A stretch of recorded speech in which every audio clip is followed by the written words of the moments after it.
Bismillah. Assalamualaikum warahmatullahi wabarakatuh. Alhamdulillahirabbil alamin wa bihi nasta'inu ala umuri dunya waddin. Wassalatu wassalamu ala asyrafil anbiya'i wal mursalin wa ala alihi wa ashabihi wa man tabi'ahu bi ihsanin ila yaumiddin, amma ba'd.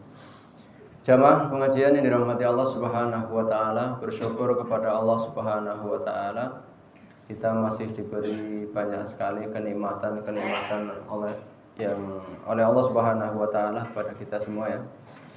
Mulai dari nikmat sehat, nikmat kepanjang umur, nikmat iman dan Islam, itu yang paling utama, yang alhamdulillah sampai hari ini menjadi hal yang paling penting bagi kita, di mana dengan adanya iman dan Islam ini kita dimudahkan oleh Allah Subhanahu wa taala untuk melangkah menuju tempat yang mulia, masjid, untuk beribadah, kemudian dilanjutkan dengan thalabul ilm. Jamaah sekalian dimati Allah Subhanahu wa taala, salawat dan salam semoga tetap tersurah kepada junjungan kita Nabi besar Nabi Muhammad sallallahu alaihi wasallam, kepada keluarga beliau, para sahabat-sahabat beliau, para tabi'in, para tabi'ut tabi'in, para alim ulama dan umat Islam yang istiqomah hingga hari kiamat nanti. Jamaah sekalian dimati Allah Subhanahu wa taala, alhamdulillah setelah melalui bulan yang penuh berkah, bulan Ramadan ini, sekarang sudah bulan Syawal, hampir selesai Pak ya. Syawalnya sudah selesai belum? Nyawalnya belum selesai. Oh, nyawalnya sudah selesai, Syawalnya, bulan Syawalnya belum selesai ya. Bulan Syawal secara bahasa berarti syala yashulu, yang artinya irtafa'a. Jadi bulan Syawal itu artinya meningkat. Ya, semoga di bulan Syawal ini amal ibadah kita terus meningkat ya, terus meningkat. Meskipun jujur ya, untuk bisa sama dengan kualitasnya dan kuantitasnya seperti bulan Ramadan berat ya. Yang ada kebanyakan terjun terjun payung, terjun bebas gitu ya. Insyaallah.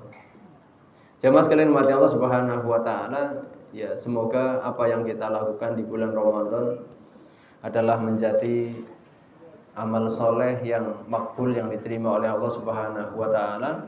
Makanya di bulan Syawal kita saling mendoakan, taqabbalallahu minna wa minkum sholihal a'mal. Artinya apa Pak? Artinya bukan mohon maaf lahir batin loh Pak. Kan biasanya selamat hari raya Idul Fitri, taqabbalallahu minna wa minkum, mohon maaf lahir dan batin. Mungkin sebagian orang mengira arti dari taqabbalallahu minna wa minkum adalah mohon maaf lahir dan batin. Taqabbala itu artinya menerima. Menerima. Taqabbala ya taqabbalu. Alhamdulillah hari ini sudah ada. Saya ketika membaca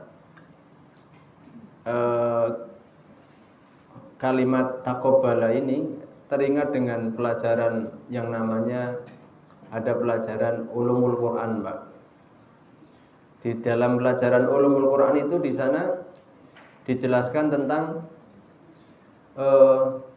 kapan, tentang tanda baca di dalam Al-Quran. Dulunya tulisan Arab itu nggak ada titik komanya Pak. Sin dengan shin sama-sama bergigi 3, ada pancingnya, tapi tidak ada titiknya. Ba dengan nun sama-sama seperti wajan, nggak ada telurnya. Ba dengan nun seperti wajan. Jadi kecuali orang-orang yang sudah pernah mendengar, maka bisa membacanya. Sehingga terjadi suatu peristiwa begini. Ada seorang dalam sebuah pemerintahan, ada seorang, dulu masih zaman kayak Iran dan Israel yang masih zaman perang gitu ya. Ada utusan dari negara musuh akan datang. Itu seorang pemimpin menulis pesan ya, menulis pesan yang disampaikan kepada bawahannya. Ternyata butuh Pak Mas, biar lebih terasa begitu ya. Menulis pesan di dalam secari kertas, tulisannya begini. Saya nggak akan membacanya dulu sebelum, agar kita betul-betul bisa bersyukur hari ini sudah diberi kemudahan oleh Allah Subhanahu wa taala melalui kecerdasan para ulama untuk membuat tanda baca dalam tulisan Arab.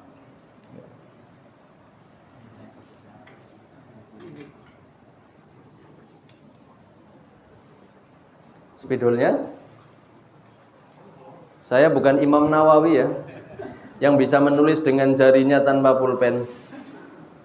Dalam riwayat beliau sedang mengarang kitab, kemudian tintanya habis, jari-jarinya bisa menjadi pakai darah. Iya, pakai darah tapi ya. Oh, jangan disampar Pak.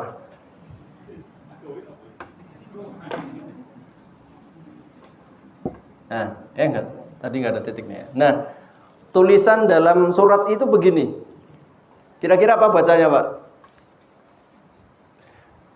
Ini kepalanya enggak ada titik, enggak ada apanya. Ini wajahnya enggak ada titik, enggak ada apanya. Maka oleh siapa? Oleh si penerima tulisan, si penerima surat ditafsiri sendiri. Ditafsiri dengan begini.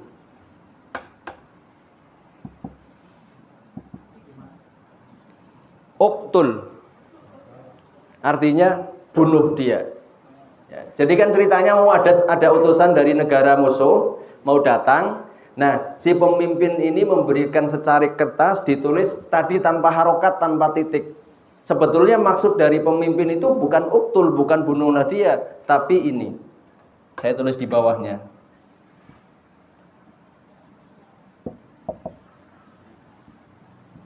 Akbil, sambut dia, terima dia. Jauh sekali tak Pak? Jauh. Ya, jadi ini yang akan kita bahas. Taqabbalallahu minna wa minkum, itu asal kata dari qabala. Akbil, terimalah. Ya, taqabbalallahu minna wa minkum artinya semoga Allah menerima amal kita dan amal kalian. Ya, jadi setelah lewat bulan Ramadan, karena kita sudah berusaha sekuat tenaga, semaksimal mungkin, ya, bahkan yang biasa tidur siang mungkin nggak tidur siang, atau yang nggak biasa tidur siang malah tidur siangnya banyak gitu ya. Tapi malamnya kan sahiro layal, bergadang ya. Oh, tidur juga. Semalaman baca Quran, siangnya tidur. Jadi sudah berusaha, bahkan ada yang berusaha untuk berhenti bekerja dalam rangka apa? Bisa maksimal ibadah di bulan Ramadan, bisa itikaf begitu ya. Nah, setelah melihat upaya yang begitu luar biasa, maka di bulan Syawal ini, di bulan Syawal awal-awal ya, tanggal 1 Syawal, saling mendoakan semoga amal yang sudah kita kerjakan di bulan Ramadan diterima oleh Allah Subhanahu wa taala. Jadi sekarang tahu Pak artinya ya. Taqabbalallahu minna wa minkum sholihal a'mal, semoga Allah menerima amal dan amal kami dan kalian, amal-amal yang soleh, tentunya amal yang baik ya, sholihal amal. Jawabannya apa? Taqabbal ya karim, ya Allah kabulkan ya. Atau mendoakan lagi saya nggak apa-apa ya, taqabbalallahu minna wa minkum ya, semoga Allah memang menerima amal saya dan amal kalian.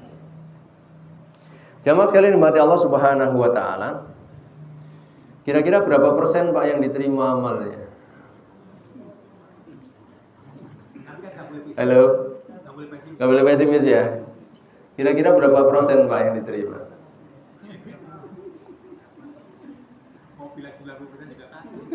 Mau bilang 100% nggak percaya begitu ya. 90% kayaknya juga nggak pede. Mau bilang 5% kok sayang sekali gitu. Jamaah sekalian umat Allah Subhanahu wa taala, memang kita tidak tahu amalan-amalan kita yang diterima yang mana oleh Allah Subhanahu wa taala. Kita hanya bisa mengikuti ya arahan dari Nabi SAW untuk banyak berdoa. Allahumma inni as'aluka ilman nafi'an wa rizqan thayyiban wa amalan mutaqabbala. Wa amalan mutaqabbala itu artinya amal yang diterima.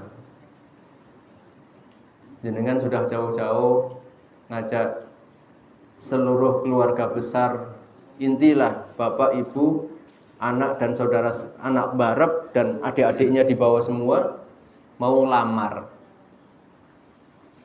Begitu Pak ya. Sudah dikasih rambu-rambu di sana, datang aja di hari ini, lamarannya jam sekian datang. Ditolak Pak. Gimana rasanya di hati? Kecewa berarti ya. Begitulah. Itu urusan dunia loh. Urusan di dunia. Dan masih bisa mencari yang lain Pak. Tenang saja, gadis bukan hanya anaknya si fulan, masih banyak. Ayo, tak ajak cari lagi gitu. Tapi kalau sudah di akhirat bisa seperti itu enggak, Pak? Tidak bisa. Ya Allah, ini ternyata enggak diterima, ini ternyata enggak diterima, ini ternyata enggak diterima. Wa hum yahsabun mengira memiliki amal yang banyak ternyata nol. Ataupun amalnya tidak diterima oleh Allah Subhanahu wa taala. Kecewa berat, Pak. Maka Nabi memerintahkan kita untuk berdoa itu agar amal-amal kita diterima. Jamaah sekalian dimati Allah Subhanahu wa taala. Oleh karena itu Imam Ali radhiyallahu anhu beliau mengatakan, "Laita syi'ri minal maqbuli fanuhannihi wa minal mahrumi fanu'azzihi." Laita syi'ri, andaikan aku tahu, minal maqbuli fanuhannihi, mana amalan-amalan saya yang diterima, saya akan syukuran. Hanuhanni, tahniah itu artinya ungkapan terima kasih, bahkan selamat. Saya akan mengucapkan selamat pada amal itu. Wa minal mahrumi fanu'azzihi, dan andaikan saya tahu mana amal ibadah saya yang tertolak, saya akan berkabung untuk itu. Akan menghibur diri, berkabung, dan seterusnya. Tapi sayangnya kita tidak tahu. Jamaah sekalian umat Allah Subhanahu wa taala, beliau mengatakan lagi, la tahtamu liqillatil amal wahtamu lil qabul. Enggak usah kamu risau dengan sedikit atau banyaknya amal. Wah, aku mung isone mung sithik. Tapi yang lebih penting adalah yang diterima. Walaupun itu sedikit, daripada mempeng tetapi tidak diterima. Kenapa? Gelo setelahnya tidak ikhlas. Ikuti nasihatnya seorang ustadz.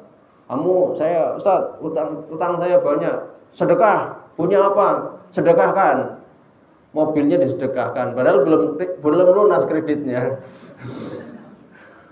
Setelah selesai sedekah tambah pusing, akhirnya gelo Pak ya. Makanya barangkali yang sedikit itu justru malah diterima oleh Allah Subhanahu wa taala dan menjadi jalan keluar.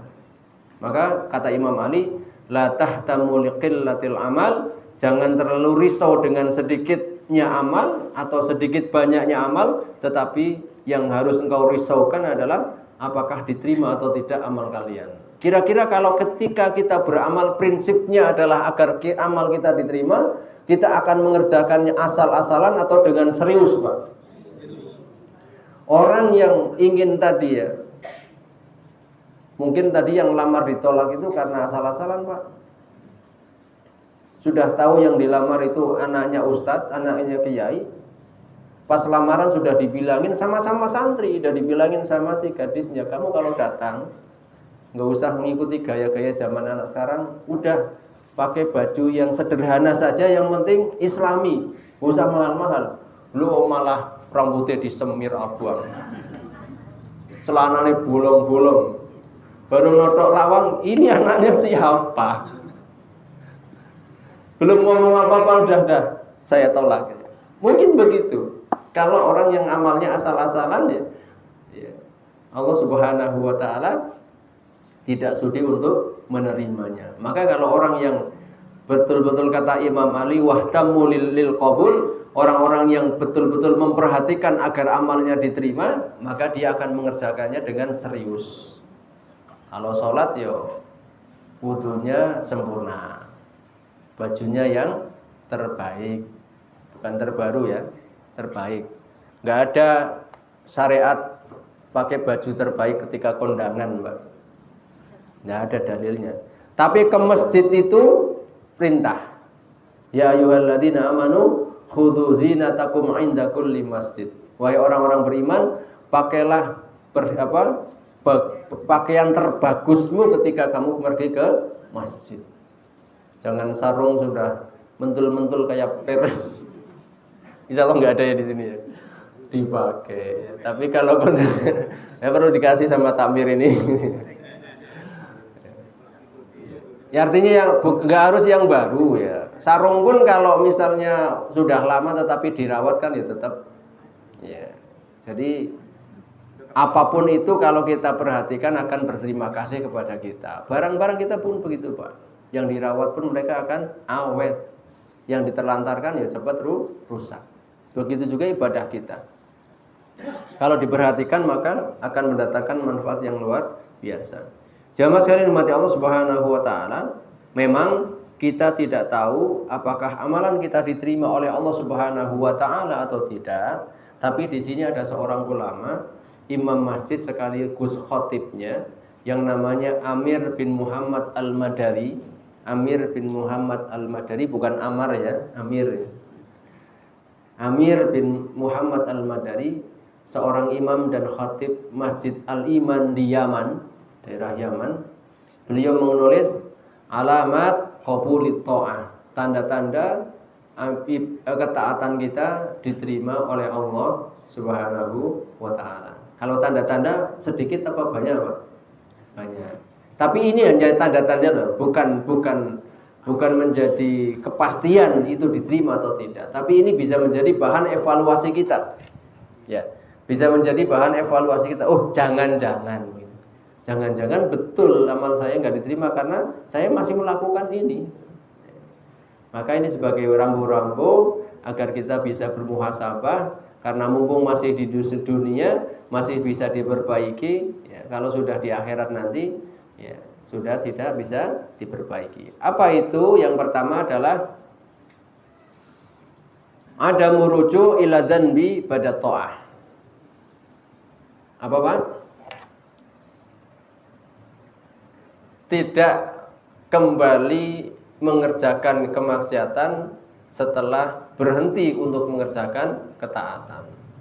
Jadi kan umumnya di bulan Ramadan orang-orang meninggalkan maksiat. Dan ini beliau menulis makalah ini kaitannya dengan Ramadan.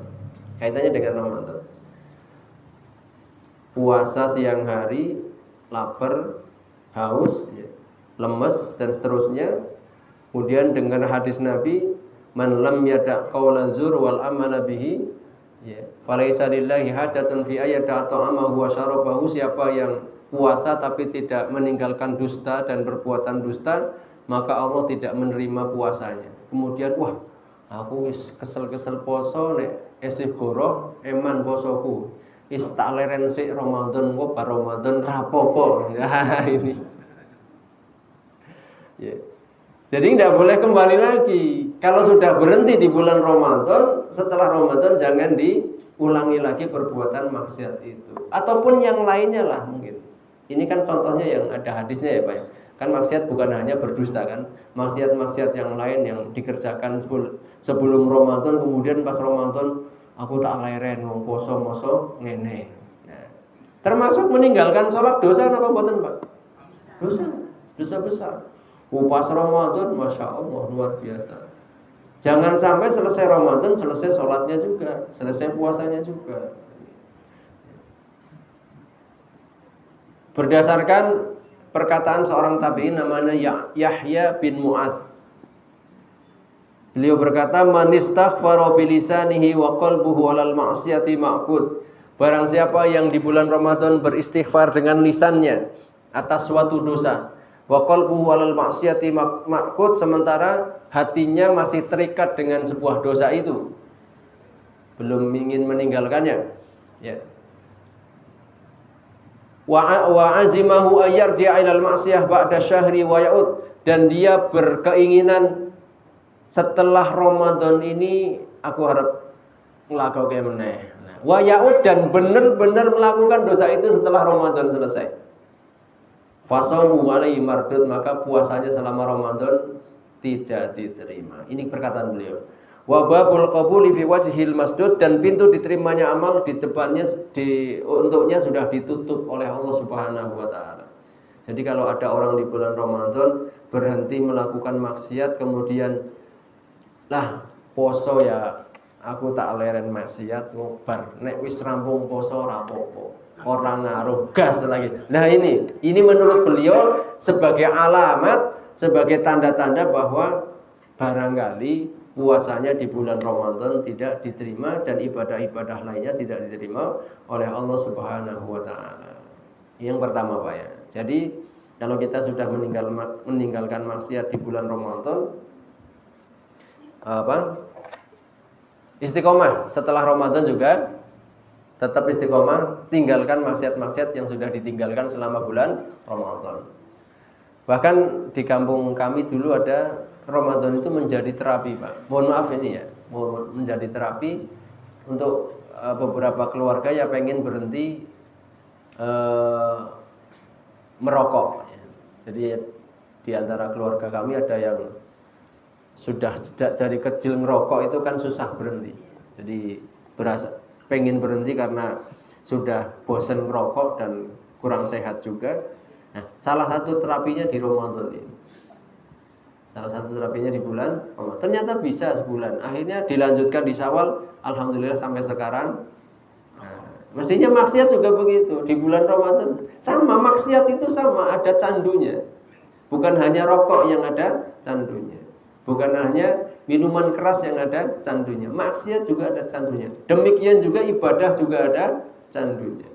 Maka ada kaos tulisannya pecandu sedekah. Sudah, kalau sudah pecandu sedekah bagus ini. Bukan pecandu minuman keras, bukan, pecandu sedekah. Masya Allah. Pengen sedekah lagi. Ya. Di Sukoharjo itu ada pengusaha ayam goreng Pak ya, yang ngasih THR untuk karyawannya, satu orang satu motor Pak. Dengan THR-nya Bapak. Barangkali mereka orang-orang yang sudah merasakan manfaatnya sedekah. Bukannya berkurang tapi tambah banyak. Kalau dilakukannya ikhlas karena Allah mestinya.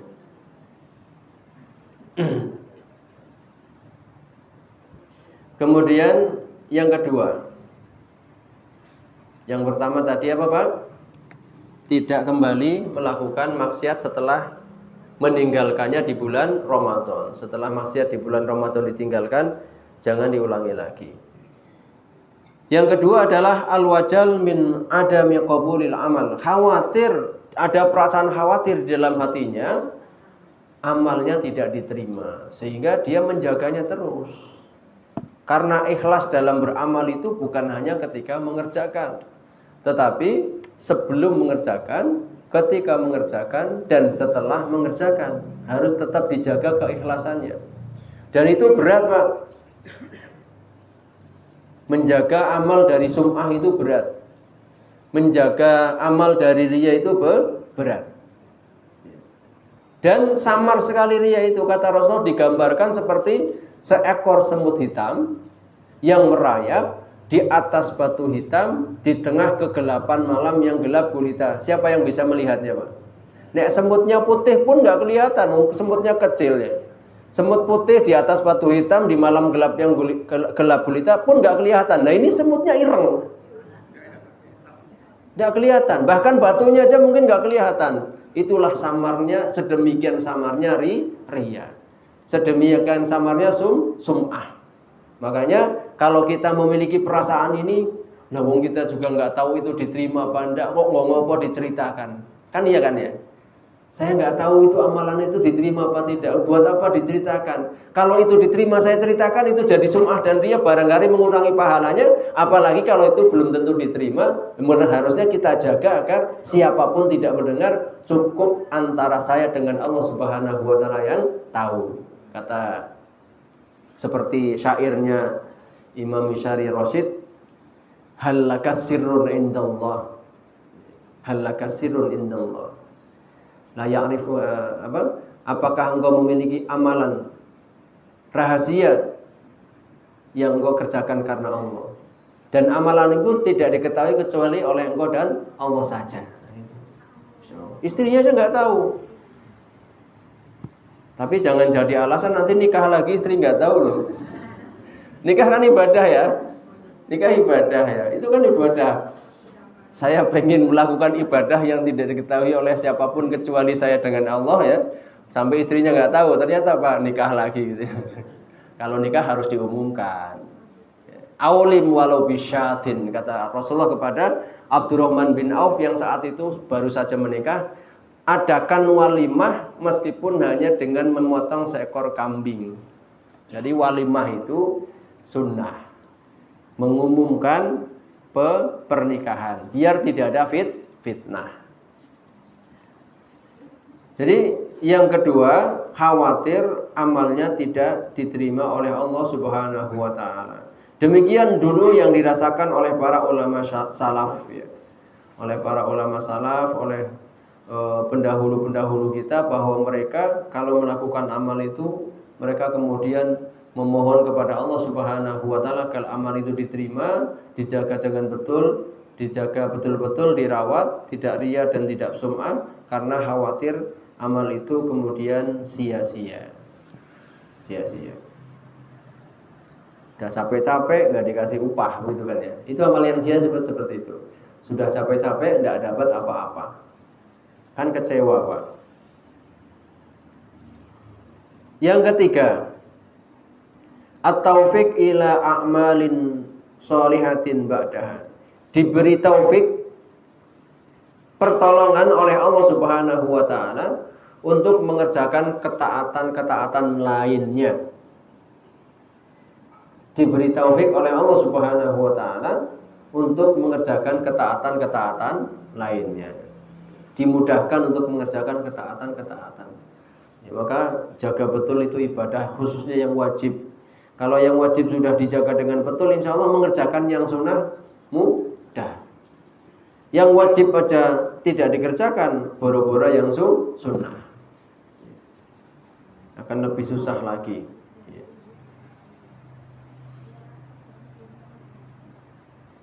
Barangkali kita mudah ngaji, mudah berangkat ke masjid juga karena kita sudah mengerjakan ibadah-ibadah yang lain, dan semoga itu diterima oleh Allah Subhanahu wa Ta'ala.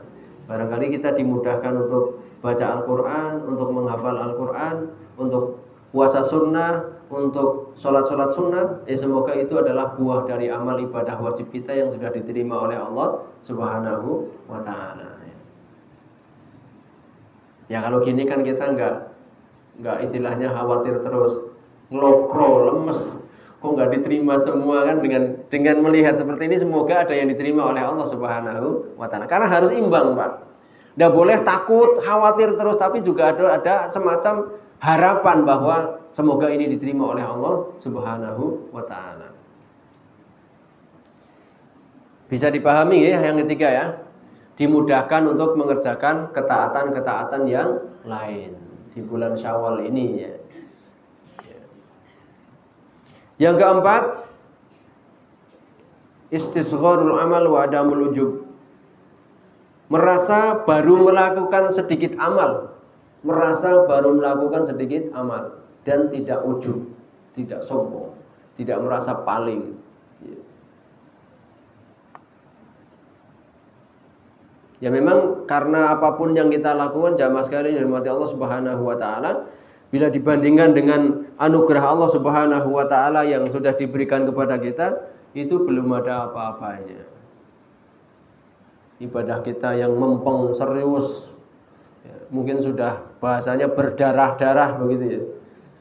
Itu bila dibandingkan dengan nikmat yang diberikan oleh Allah Subhanahu wa taala kepada kita belum ada apa-apanya. Kan pernah saya ceritakan di sini tentang Ashabur Ruman, Pak ya. Tentang seorang yang beribadah selama 500 tahun kemudian tidak maksiat sama sekali. Ternyata dia bisa seperti itu karena berada di tengah samudra. Di tengah samudra, di atas sebuah gunung. Ini hadisnya riwayat Imam Al-Hakim dalam kitabnya Al-Mustadrak. Ditulis dengan judul Ashabur Ruman, pemilik buah delima. Kenapa disebut dengan pemilik buah delima? Karena dia selama 500 tahun ibadah itu hidupnya setiap hari dengan memakan buah delima. Padahal buah delima itu berbuahnya setahun sekali. Ini setiap hari berbuah. Ya. Kemudian dia di tengah lautan mau minum dari mana? Padahal samudera itu ya, asin. Ya. Ternyata di bawah kaki bukit itu ada mata air tawar sebesar jari ini.